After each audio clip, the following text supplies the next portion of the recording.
Hey guys, I know it's been a long time since I've made a YouTube video, and I've actually been trying to record this intro for a couple days now. Hopefully this one will do it. I basically wasn't in the best mood to film because all of my cosmetic ingredients were all over the place, and it just really was putting me off of filming. But now that I've got that sorted, I'm in a better mood now. I'm going to be explaining the different categories of cosmetic ingredients that exist, because if you're new to formulating, you've probably heard about the different categories, or you just want to know what categories there are. This video will help you, because it'll help you know what to buy. So if you're interested, continue watching this video.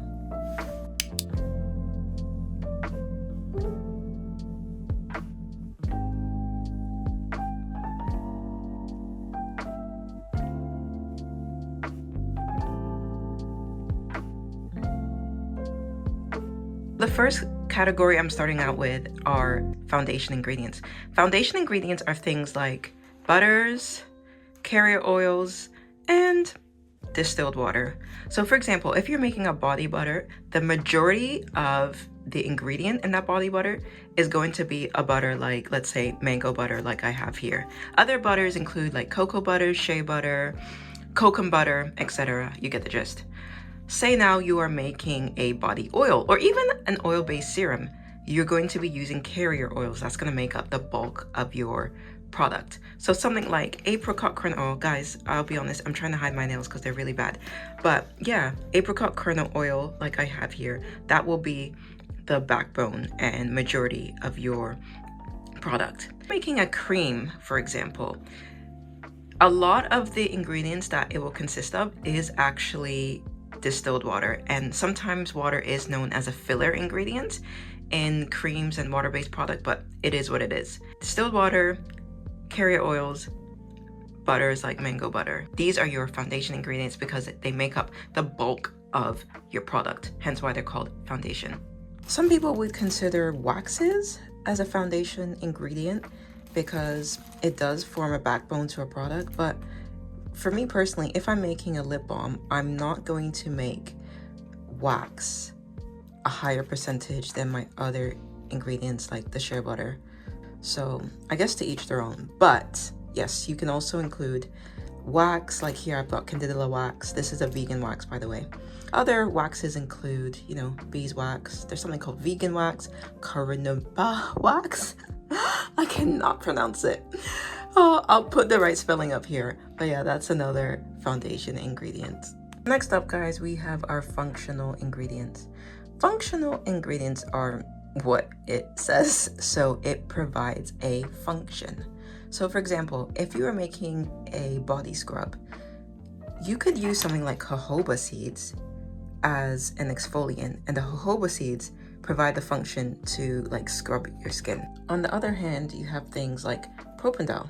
So propendol is a functional ingredient that falls under the category of a humectant because it attracts and draws water onto the skin to keep it like supple. Another functional ingredient that is a humectant is glycerin because they have similar properties. Okay guys, now we're moving on to another set of functional ingredients, which can be emulsifiers. So right here I have all of them 1000. And I was just thinking to myself, I actually have never worked with this on any of my online tutorials, like on my YouTube or TikTok, but it is considered a natural emulsifier, and it's used to bind oil and water together. A lot of creams you buy in store, they use things like emulsifiers to bind the oil and water together because without so, you can't make a cream. Another emulsifier is what I have here, which is lecithin, and this is actually considered the one true emulsifier. This can only be used for water and oil emulsions. Whew, child, these nails.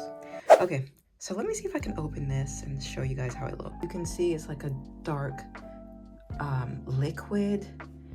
It has a very thick consistency.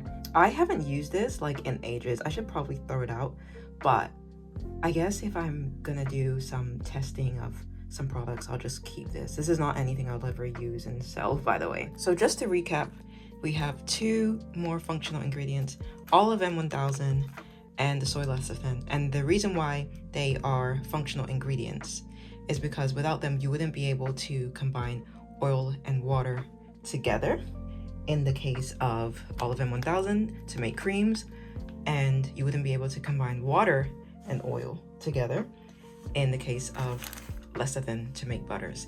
And that's why they're functional ingredients. They provide the function to combine those ingredients together. And if we want to be specific, they are emulsifiers. So I hope you guys understood that part. Now we're on to additives. Additives are optional ingredients. You don't necessarily have to put them in your formulations. However, a preservative is a necessary ingredient, especially when you are making a product that includes water. That's not optional at all. This isn't a EcoCert or natural preservative, but something that I bought this year that I was wanting to try. Other additives include things like colorants. So this is mica powder. I actually use this in my body butter, Ho Ho Mango. Mica powder, honestly, you have to use a little bit of it, because if you use too much, it can give you a look that you weren't going for. So I definitely say use a little. Vitamin E is also an additive. Vitamin E is added to products that contain butters, like that I mentioned earlier, and carrier oils, because those ingredients are prone to oxidation. We add vitamin E to reduce the rancidity, to make your products like fresher. Hey guys, it's a new day, and guess what? I've taken off my nails. So now you can probably watch this video in peace. Anyways, now we are on to the category of aromaceutical. So aromaceutical can actually fall under 2 categories. You've got your fragrances / aromas, like I have strawberry aroma, and you've got your essential oils like I have here. So when it comes to aromas, they don't necessarily have any sort of therapeutic properties. They just smell nice. So this is strawberry aroma. I actually use this in my lip balms. It smells really nice, but not necessarily any therapeutic properties.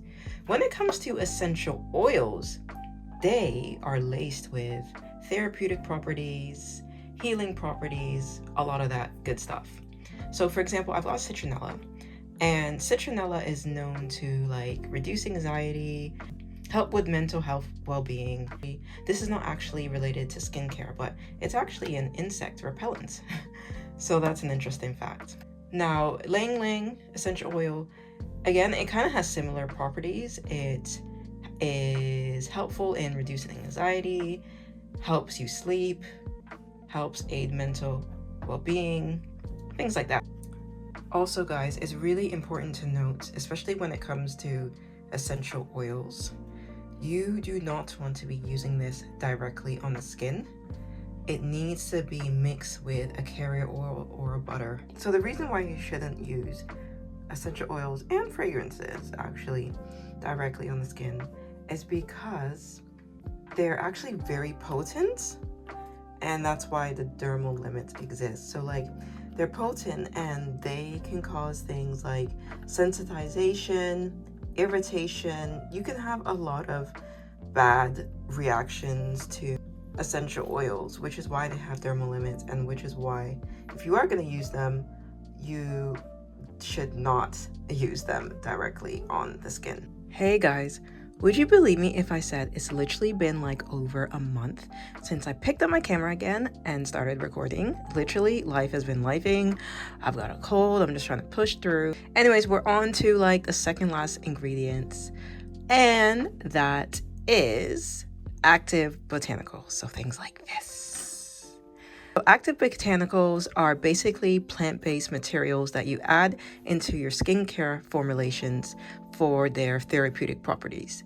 Think things like extracts and some types of oils. I've got cucumber fruit extract. This has healing properties, gentle properties on the skin. Things like eco marine algae extract and AHAs. natural fruit extract. I actually have never used this. I just left it there, and I don't think I'm going to use it because it's over its best before date. This is what happens when you become a formulator. You just buy things and you don't use them. Aloe vera gel, which obviously has aloe vera powder, has healing properties on the skin, is very gentle, so that's also considered an active botanical.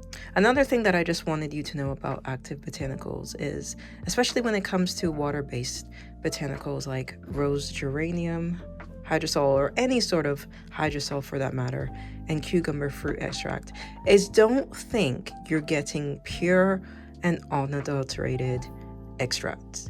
More than likely, these extracts are going to be preserved.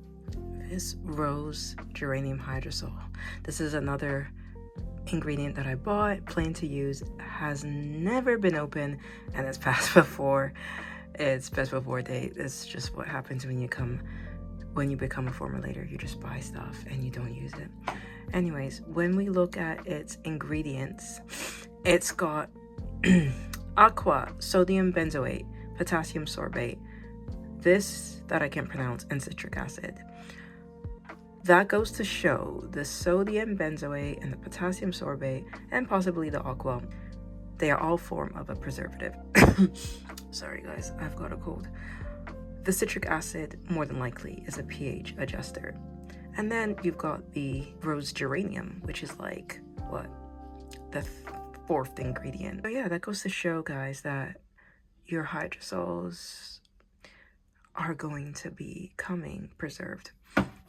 Same goes with this cucumber fruit extract.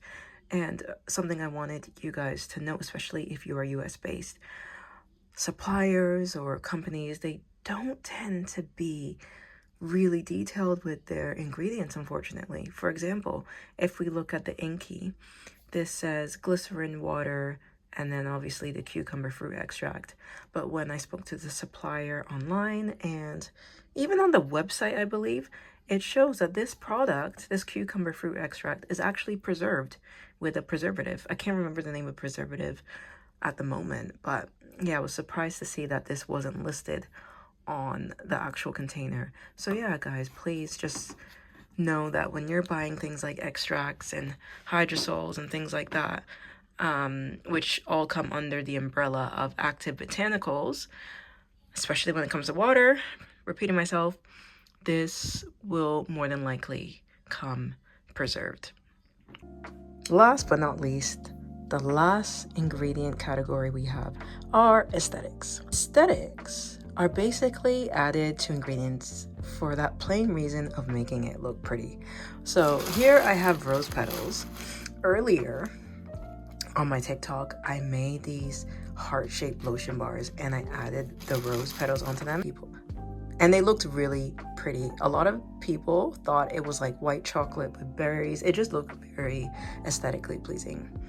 I also think that mica powder is a type of aesthetic because adding this hot pink and oranges and all these pretty colors into your skincare formulations, like let's say you added this onto a butter or maybe like a heart-shaped lotion bar, oh my gosh, that would look so cute. Yeah, I'm thinking about doing that for Valentine's Day next year.